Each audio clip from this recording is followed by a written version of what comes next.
भारतीय अदाकार कार हादसे का शिकार। हादसा कब और कहां हुआ, आइए जानते हैं। तमिल फिल्मों के मारूफ भारतीय अदाकार अजीत कुमार की गाड़ी दुबई में कार रेसिंग के मुकाबले से कबल प्रैक्टिस सेशन के दौरान हादसे का शिकार हो गई। अजीत कुमार की टीम दुबई ग्रैंड प्रिक्स 2025 की तैयारी कर रही थी, जो 9 जनवरी से शुरू होने वाली है। सोशल मीडिया पर शेयर की गई वीडियो में तेज रफ्तार रेसिंग कार ट्रैक पर मोड़ लेते हुए बुरी तरह बाउंड्री वॉल से टकराई और गाड़ी का अगला हिस्सा तबाह हो गया।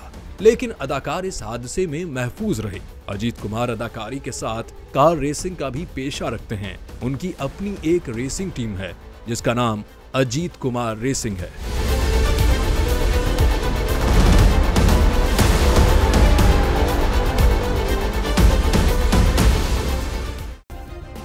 सब्सक्राइब करें और बेल दबाएं ताकि कोई खबर रह न जाए।